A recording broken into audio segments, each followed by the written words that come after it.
सच्चा प्यार कभी नहीं मरता। एपिसोड 4, भूतकाल की गूंज। फलक के जीवन में सब कुछ सामान्य दिख रहा था, लेकिन उसके दिल में एक अद्भुत शांति थी। उसने रोहन के साथ बिताए उन पलों को अपने दिल में संजो लिया था। उसे विश्वास था कि सच्चा प्यार कभी नहीं मरता। एक शाम जब फलक अपने घर में बैठी चाय पी रही थी, तभी नीरा का फोन आया। नीरा की आवाज में उत्तेजना थी। फलक, मुझे कुछ और मिला है, हमें फिर से उस पुराने घर में जाना होगा।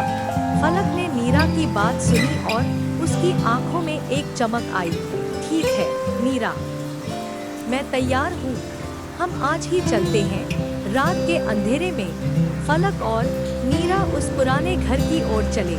घर की दीवारें और फर्श पहले की तरह ही जर्जर हो चुके थे, लेकिन इस बार उनके दिलों में एक नया उत्साह था।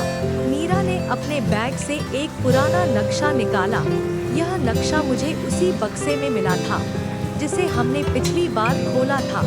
इसमें उस घर का एक और हिस्सा दिखाया गया है जिसे हमने अभी तक नहीं देखा। फलक ने नक्शे को ध्यान से देखा और उन्हें एक गुप्त दरवाजा दिखाई दिया।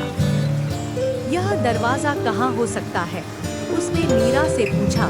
मीरा ने नक्शे की दिशा में चलते हुए कहा, यह कहीं यहाँ ही होना चाहिए, हमें ध्यान से देखना होगा। दोनों ने घर की दीवारों और फर्श को ध्यान से देखना शुरू किया।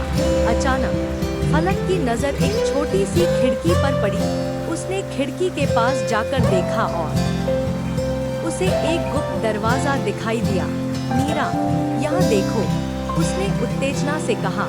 मीरा ने फलक के पास आकर दरवाजे को देखा।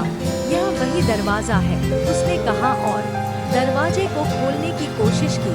दरवाजा बंद था, लेकिन मीरा ने अपनी जेब से वही पुरानी चाबी निकाली और दरवाजे में लगा दी। दरवाजा धीरे धीरे खुल गया और दोनों अंदर दाखिल हुए। अंदर एक छोटा सा कमरा था जिसमें एक पुरानी मेज और कुर्सी रखी हुई थी। मेज पर एक पुरानी किताब और एक और ताबीज रखा था। फलक ने किताब को उठाया और उसके पन्ने पलटने लगी। यह एक जर्नल है जिसमें रोहन और उस लड़की की पूरी कहानी लिखी है, उसने नीरा से कहा। नीरा ने ताबीज को ध्यान से देखा और कहा, यह ताबीज भी हमारे लिए कोई सुराग हो सकता है। फलक ने जर्नल को पढ़ना शुरू किया और उसमें लिखी बातें उसे अजीब सी लगी। प्रिय, अगर तुम यह पढ़ रही हो तो तुम्हें यह जानना चाहिए कि हमारा प्यार कभी नहीं मरा। हम हमेशा साथ रहेंगे, चाहे कुछ भी हो जाए। फलक ने ताबीज को उठाया और उसे अपने गले में पहन लिया।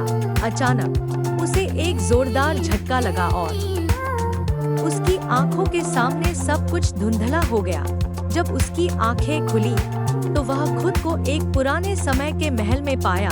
उसने चारों ओर देखा और उसे महसूस हुआ कि वह अब फिर से अतीत में है। उसने महल के अंदर कदम रखा और देखा कि वहाँ कई लोग थे। सबके चेहरे परिचित लग रहे थे, लेकिन वह किसी को पहचान नहीं पा रही थी। तभी उसकी नजर एक सुंदर लड़की पर पड़ी जो महल की रानी जैसी दिख रही थी। फलक ने उस लड़की की ओर बढ़ते हुए पूछा, आप कौन हैं? लड़की ने मुस्कुराते हुए कहा, मैं वही हूँ जिसकी कहानी तुम पढ़ रही हो। मैं रोहन की प्रेमिका हूँ। फलक ने अपनी आंखों में आश्चर्य से कहा, आपकी कहानी इतनी अद्भुत है, लेकिन मैं यहाँ कैसे आई? लड़की ने कहा, यह सब हमारे प्यार की ताकत है। तुम्हें इस महल में आकर हमारे प्यार की पूरी कहानी जाननी होगी, तभी तुम समझ पाओगी कि सच्चा प्यार कभी नहीं मरता। फलक ने लड़की का हाथ थामा और उसके साथ महल के अंदर जाने लगी। हर कदम पर उसे रोहन और उस लड़की की प्रेम कहानी के अंश दिखाई दे रहे थे। महल के एक कोने में उसने रोहन को देखा। उसकी आंखों में वही प्यार था जो उसने पहले देखा था। प्रिय, तुम आ गई, उसने कहा और फलक को गले लगा लिया। फलक ने रोहन को गले लगाते हुए महसूस किया कि यह सब एक अद्भुत सपना नहीं, बल्कि उसकी जिंदगी की सच्चाई है। उसने रोहन से कहा, मैं तुम्हें कभी नहीं छोड़ूंगी, हम हमेशा साथ रहेंगे, चाहे कुछ भी हो जाए। रोहन ने मुस्कुराते हुए कहा, हमारा प्यार हमेशा जीवित रहेगा, यह कभी नहीं मरेगा। फलक ने अपनी आंखों में आंसू लिए हुए कहा, सच्चा प्यार कभी नहीं मरता।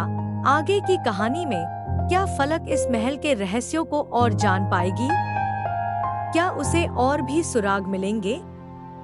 जानने के लिए जुड़े रहें। सच्चा प्यार कभी नहीं मरता के अगले एपिसोड में टू बी कंटिन्यूड।